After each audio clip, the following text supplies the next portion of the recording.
Diário Cast. Um oferecimento ABESSE, 50 anos. Associação Brasileira de Empresas de Comércio Exterior. No nosso Diário Cast de hoje, recebemos um menino do Crato, que veio do Ceará para cá, bastante jovem ainda, Francisco José, Chico José. Ô Chico, o que te trouxe do Ceará para o Recife? Olha, o meu pai morreu quando eu tinha 7 anos de idade.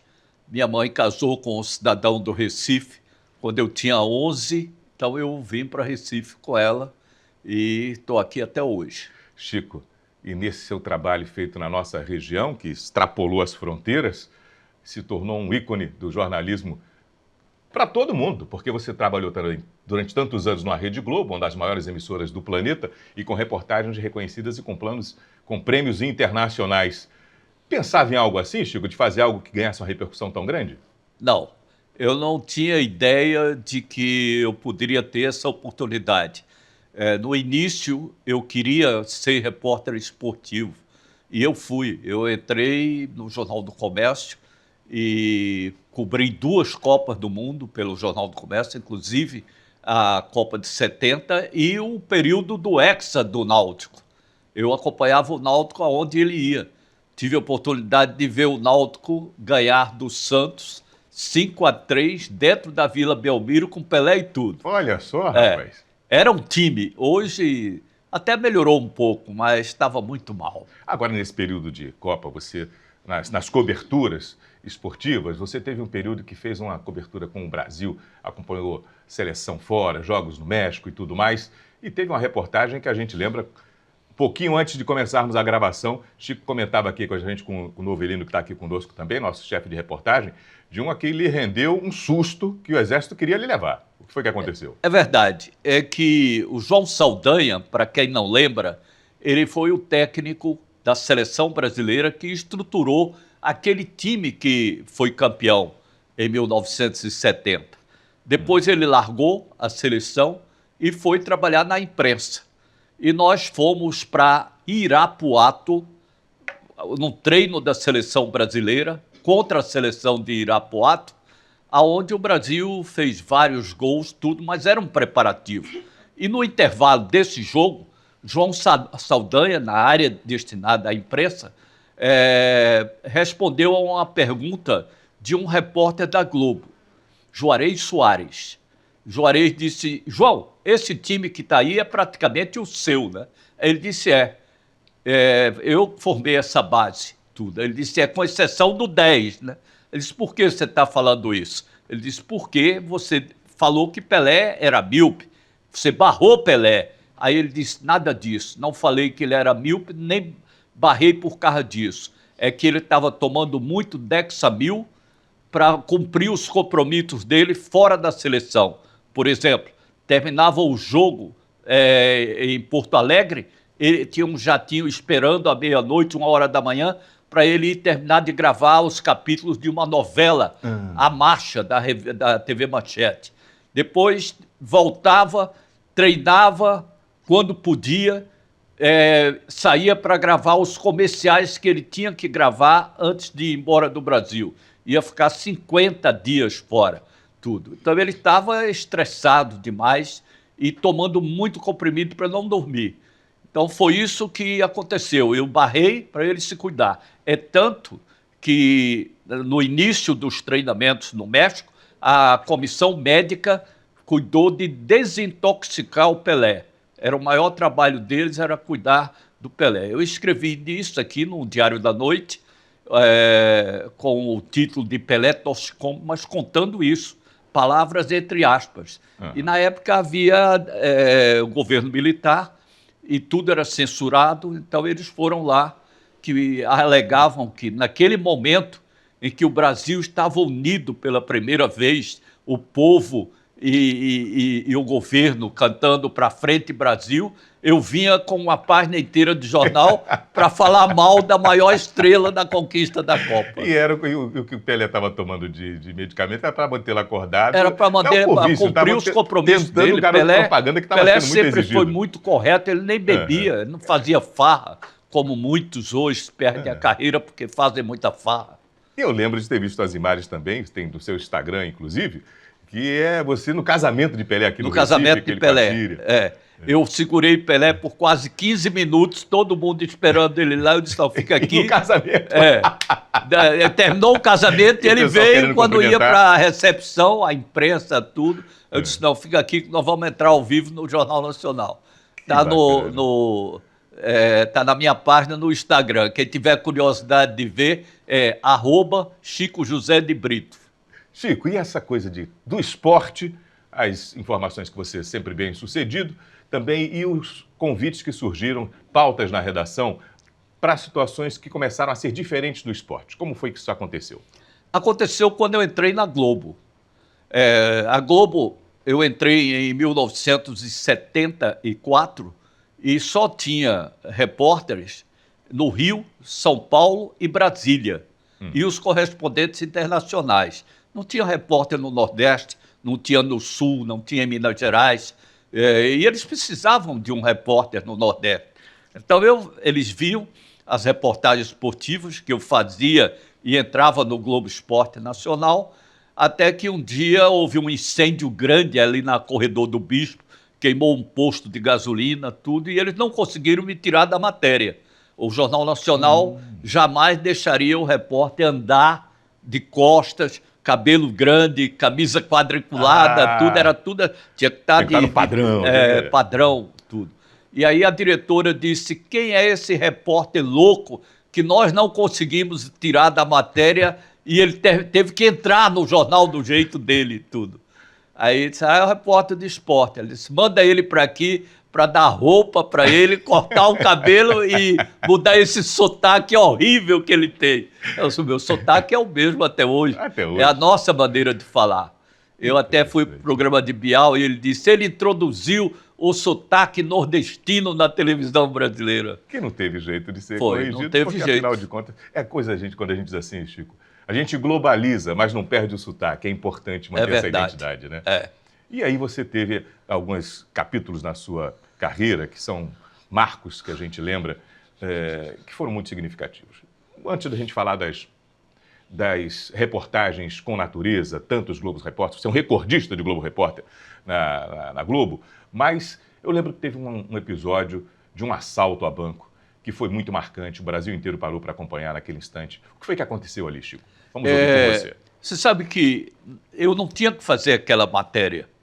A matéria já estava com Marcílio Brandão, a equipe da Globo lá em Boa Viagem, foi o assalto ao banco, 6 bandidos invadiram o banco, renderam todo mundo, e quando a polícia chegou, eles levaram para o primeiro andar 4 reféns, entre eles uma mulher que, eu vou falar como ela gritava para mim pedindo ajuda, tudo. Então, na hora que a Globo mandou que eu fosse para lá, disse que é você que tem que fazer, porque a matéria vai para o Jornal Nacional. Era um dos primeiros assaltos a banco com reféns no Brasil. E eu, na hora que atravessei a Conselheira Guiar, que estava interditada, entrei e parecia um circo, ou a parte térrea do banco. Era imprensa, polícia militar e polícia civil. A polícia não sabia lidar com esse tipo de situação, não sabia negociar com os bandidos. E aí ficava gritando, um delegado gritava de baixo e eles xingavam o delegado de cima, com palavrões, até que em determinado momento gritaram de lá, a gente só fala se for com o repórter Francisco José. O delegado disse, ele não está aqui não, disse, tá, que a gente viu ele entrar aí. O delegado veio falar comigo, eu disse, eu vou, mas vou gravando que eu não sou intermediário de polícia com bandido. Aí cheguei, o quadro era dantesco. Essa mulher dizia, eu estou grávida, eu vou perder meu filho, ajude a gente. Puxa, a outra tinha um revólver dentro da boca. Era uma situação trágica e os outros apontando para mim. Então eu acalmei, pedi que eles ficassem calmos, fui para frente das pistolas dele, tudo, para ver que não estava havendo nenhuma situação de pânico. E perguntei o que eles queriam. Eles disseram que queriam o delegado para substituir a grávida, um carro e que não houvesse perseguição. Mas um carro para 10 pessoas, eu perguntei, ele disse, um carro para 10 pessoas. Se morrer um, morre todos. Eu desci, o delegado disse, eu não vou porque eles querem me matar. E queriam realmente, e contaram na viagem. Então eu voltei e disse, olha, vão dar o carro. O delegado, o secretário de segurança prometeu que não vai haver perseguição, mas o delegado não veio. O carro em troca dela. Aí ele disse, eu vou matá-la e você vai levar o corpo para os seus amiguinhos, tudo. Você não pode fazer isso. Uau. Ele disse, não posso porque eu estou condenado a 31 anos.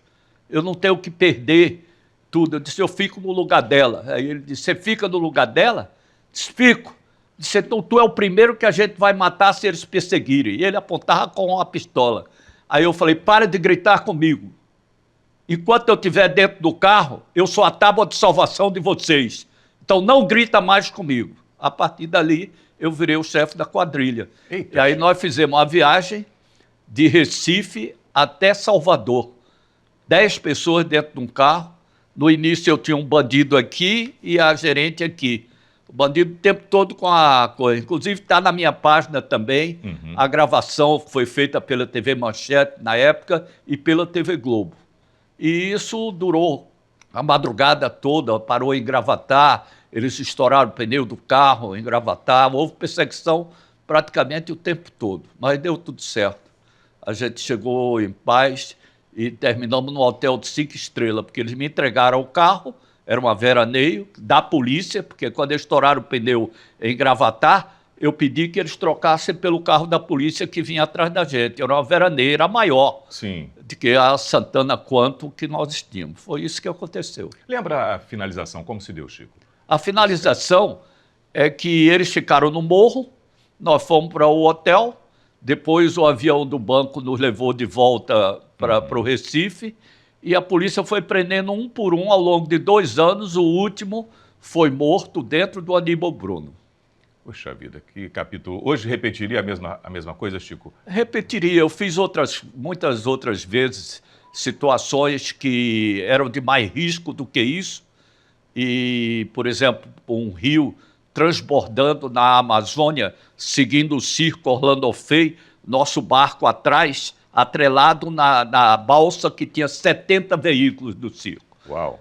E na primeira noite, o comandante do meu barco chegou e disse, eu disse, ó, vai terminar caindo um peão desse aí na água. Ele disse, se cair, tá morto. Eu falei, por quê?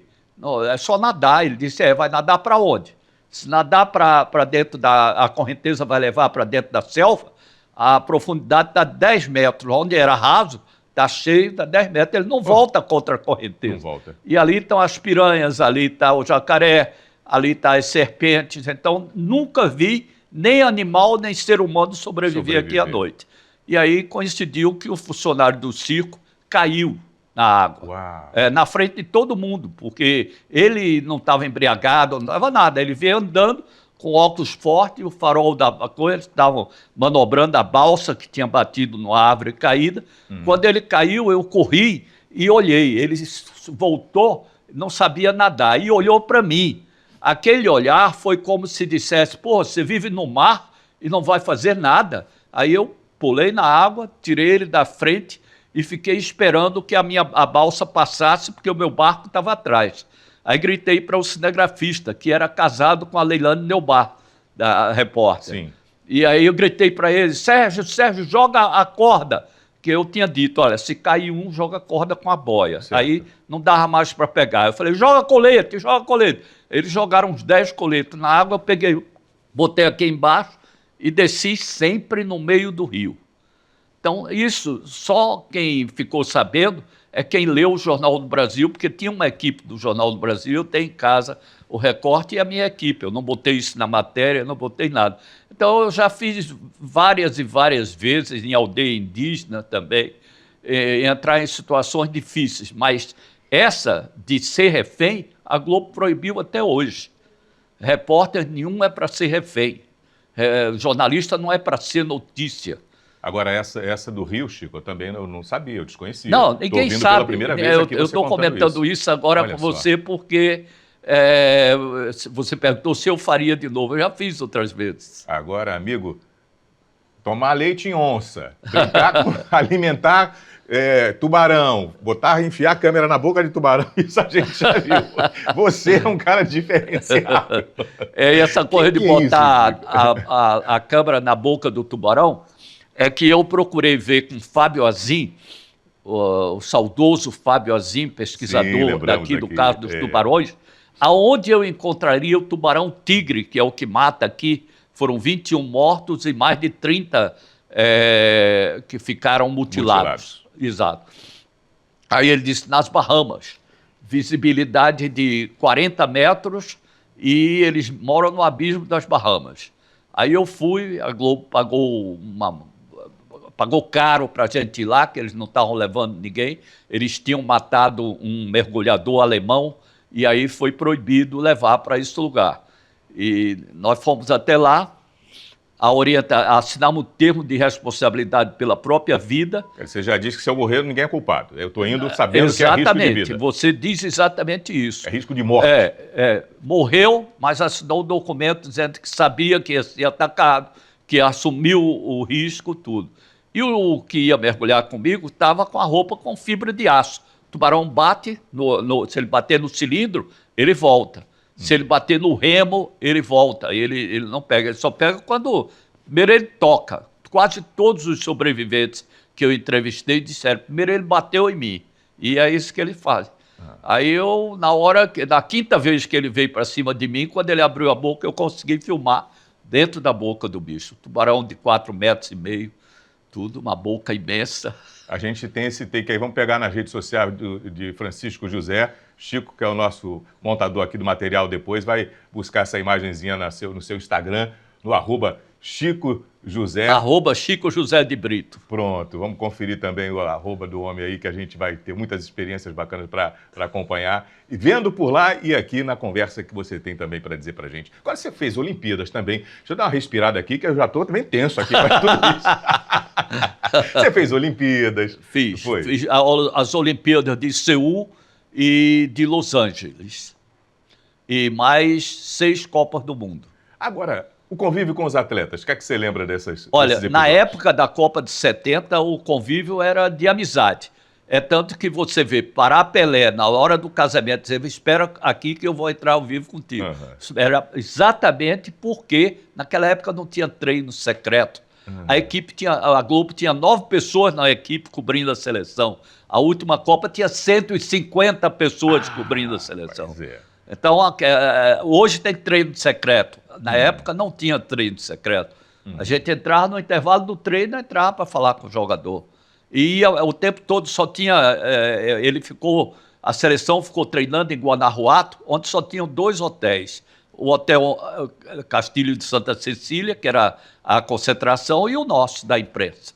A coisa que você acompanhou nas Olimpíadas, a ascensão também do Brasil com Fórmula 1, Ayrton Senna, o vôlei brasileiro, que também passou a ser uma grande estrela nacional. A gente batia na trave, de repente se fez uma grande equipe. Exato. João do Pulo. Perfeito. Eu fiz... uma matéria de destaque que eu fiz foi a do Joaquim Cruz, quando ele ganhou a prova dos 1.500 metros. E agora, em Copa do Mundo, eu fiz muita matéria importante. Por exemplo, aquela do gol de mão de Maradona, eu que fiz a matéria, eu que estava no estádio. As finais de 3 Copas do Mundo, inclusive da Argentina, porque eu cobri a Argentina. Eu fiz a Argentina campeã em 78. Eu estava dentro do estádio quando foi campeã. Quando o Brasil foi campeão do mundo, eu estava dentro do gramado. Então, eu tive uma participação direta e a facilidade muito grande de se aproximar dos jogadores, deles falarem com você, darem entrevista. E eles ficam gostando de você porque é nordestino, porque às vezes não gosta de falar para a imprensa que está criticando eles, tudo, aí para rivalizar, ele vem e fala com você. Por exemplo, Platini, ele, antes de dar entrevista coletiva, ele falava comigo, gravava comigo, está no meu livro. Olha a fotografia, eu entrevistando Platini, só eu e ele, porque ele queria irritar o pessoal da imprensa que vivia criticando. E aí, nessas situações, você viajou o mundo, porque aí vamos voltar agora para falar do que é a natureza. Quando foi que a Globo percebeu que suas matérias com natureza valiam a pena ser exibidas, contrariando até o que era a tendência do Globo Repórter até então? É verdade. Quando eu pedi para fazer Fernando de Noronha com imagens submarinas, o Jorge Pontual, que hoje é correspondente em Nova York, era o diretor, e disse: não, Chico, isso não é a cara do Globo Repórter. Eu falei: deixa eu fazer. Se não der certo, eu divido em matérias para o Fantástico. Aí fiz, deu um resultado muito bom de audiência, aí ficou aquela história: faz outro, faz outro, Opa. faz outro. Aí eu fiz Atol das Rocas, Abrolhos, aí comecei a ir para a Amazônia, eu fiquei 20 anos trabalhando, indo para a Amazônia.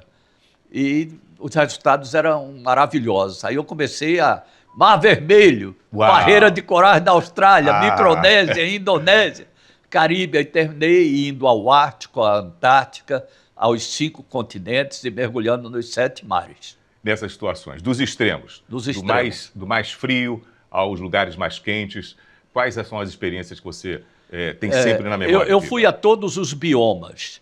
E aí eu tenho 13 Globo Repórteres na África, atravessando as savanas, mostrando a beleza dos países, a diversidade, a fauna extraordinária.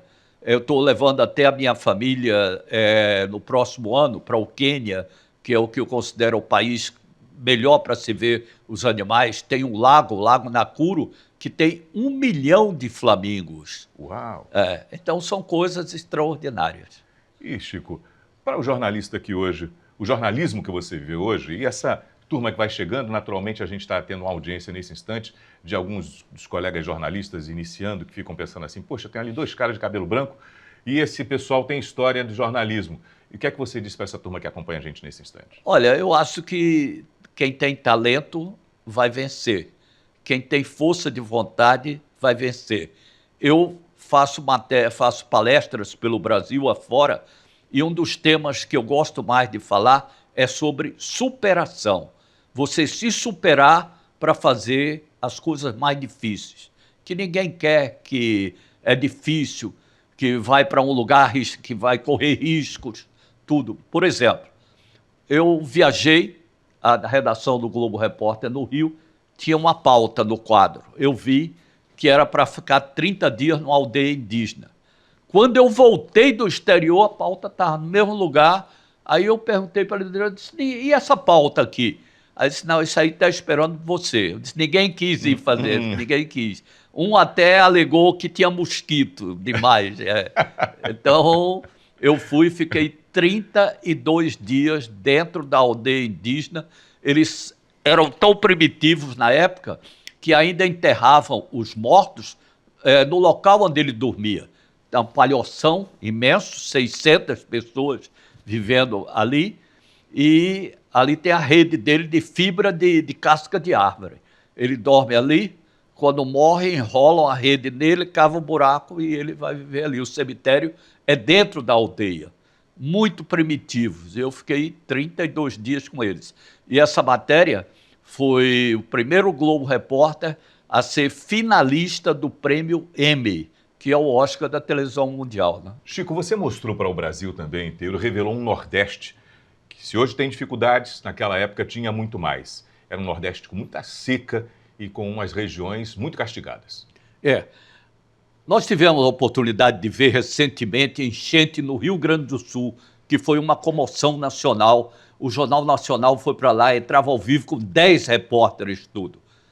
No início da década de 80, morreram 500 mil nordestinos de fome e sede nos nossos sertões dos estados do Nordeste, tudo. É gente demais, sem contar com os animais, rebanhos inteiros, não tinha chuva, não tinha água encanada, eles não tinham energia elétrica, moravam em casa de parede de barro coberta por palha. E eu, praticamente, durante muito tempo, no início da minha carreira, vivi lá no sertão, gravando e mandando as reportagens de ônibus, porque a BR-232 não era asfaltada. Então, isso aí foram reportagens que tiveram muita repercussão E eu também fui muito criticado, porque no início eu só mostrava seca, miséria, tudo. Então eu era dentro da Globo, chegou o mensageiro da miséria, Olha só. jogando voleibol na praia, dizia, esse repórter aí só mostra a miséria. Aí depois, como eu fiquei 8 anos sendo o único repórter da Globo no Nordeste, aí eu mostrei Fernando de Noronha, mostrei nossas praias, mostrei nosso folclore, mostrei o São João, mostrei o Carnaval. Quando eu comecei a fazer o Galo da Madrugada, no primeiro desfile, eram 74 pessoas. Quando eu completei 40 anos mostrando o Galo todo sábado de Carnaval no Jornal Nacional, eram 2 milhões. Impressionante. E a história segue. É. Agora, você teve também um caso nacional que repercutiu, aconteceu no Nordeste e chamou a atenção de todo mundo. O escândalo da mandioca que você cobriu de perto. Eu, passando em Floresta, no nosso sertão, nós paramos para dormir em Floresta. E aí fomos a uma lanchonete e na hora que eu entrei eu fui reconhecido, porque era muito visto na época, e o dono da lanchonete perguntou, disse, você veio tirar um dinheirinho para plantar mandioca? Aí todo mundo que estava na lanchonete riu. Aí eu falei, o que é isso? Por que isso? Ele disse, aqui está todo mundo rico com o dinheiro da mandioca. Aí eu insisti, ele não falou nada. Eu esperei, quando ele estava fechando a lanchonete, eu encostei e disse, amigo, que história é essa? Aí ele disse, aqui até o gerente do Banco do Brasil está envolvido. É a cidade que tem mais D20, que são essas caminhonetes modernas aqui, carrão. Porque vai lá, tira empréstimo para plantar mandioca, essa terra aqui nem dá mandioca, mas depois diz que foi a seca que acabou, o seguro cobre e o cara fica rico. E aí eu entrei, tinha deputado, tinha o Major Ferreira, ele matou o procurador exatamente porque o procurador estava denunciando. Tinha muita gente envolvida e virou um escândalo muito grande. Foi isso. Assim seguiram tantas outras matérias que lhe deram essa projeção. Hoje, quando você viaja pelo mundo, que você falou que já escolheu para levar a família para ver animais, vai ao Quênia. Que outros lugares você recomenda como destino? Olha, eu recomendo o Vale do Catimbau, que eu estou indo depois, eu estou indo agora. Eu tenho um sobrinho que mora fora e ele veio, está aí, e a família Chico, o Tuca está aí, vamos aproveitar para ir para o Vale do Catimbau. Aí eu vou sair para o Vale do Catimbau para mostrar o Vale do Catimbau. Há muitos lugares bonitos. O Atol das Rocas, para mim, é o lugar mais bonito do Brasil. É uma boca de vulcão no meio do oceano, com 2 praias pequenas, onde vivem 150 mil aves de água cristalina. Quando a água está subindo o nível no atol, a maré enchendo, você vê os tubarões entrando, as tartarugas, os peixes. É bonito demais. Chico, você continua fazendo suas atividades diárias? Você caminha, você gosta de fazer seu pilates? Não, eu tenho preguiça de caminhar, mas eu faço 3 vezes por semana academia. Tem um personal trainer, Vinícius, que já está comigo há 8 anos, e eu procuro não faltar. Ontem mesmo, chovendo demais, tudo, não é a chuva que vai me impedir de ir, porque eu preciso fazer isso. E você que completou 80 tem pouco tempo, faz seus mergulhos ainda, continua. Você comemorou os 80 num mergulho, não foi? Eu comemorei os 80 mergulhando a 62 metros de profundidade, que corresponde a um edifício de 20 andares. É o mergulho mais radical do país. E eu fui para mandar uma mensagem para os velhinhos como eu, que chegar aos 80 não é chegar ao fim da vida, é um novo ciclo de vida. Então reaja, vá curtir com a família, com os amigos, porque você ainda tem o que viver, é só se cuidar. Chico, você é realmente uma situação encabula, tá do lado desse homem, porque a gente fica assim, porque de vez em quando alguém pergunta para mim, Haldney, e quando aposentar? Eu faço aposentar por quê? Parar por quê? Veja só, a nossa relação com a informação, com o dia a dia, termina nos fazendo um constante apresentador dos fatos, contador de histórias, né? Eu acho que o jornalismo nos proporciona isso, né, Chico? Proporciona, sim. Eu acho que eu, quando saí da Globo há 4 anos, achava que eu ia parar, mas ia continuar curtindo a vida, tudo. Logo em seguida, eu tenho uma agência que cuida de mim. É a Casé Fala, da Regina Casé, e a Patrícia Casé é quem cuida dela em São Paulo. E ela me manda para o Brasil inteiro para fazer palestras. Eu falei, bom, fazer palestra é uma coisa muito boa. E fiquei fazendo palestras e documentários para a empresa. Aí chega a Petrobras no ano passado e me contrata para fazer 9 documentários. Olha só. Isso aí deu para pagar os boletos dos 2 anos que eu tinha. Eu falei, pô, eu tô velho, tudo, e as pessoas continuam lembrando de mim. Isso é que é bom. Eita, coisa boa, que velho que isso, que experiência maravilhosa. Muito obrigado pela sua participação com a gente aqui hoje no Diário Cast. Eu tenho certeza que esse episódio vai ser um marco para a gente, a oportunidade de tê-lo ouvido, de recebê-lo aqui, que não é só ser esse talento que é. É uma pessoa com uma vibração, uma aura muito bacana, muito agradável. Que bom poder ter conversado com você, Chico. Valeu, meu amigo. Foi um prazer muito grande vir aqui, conversar com o seu público e conversar com você. Um abraço, Chico. Valeu. Segue o nosso Diário de Pernambuco com o nosso Diário Cast. Próxima quarta-feira, às 7 da noite, um novo episódio. Um abraço para você e até lá.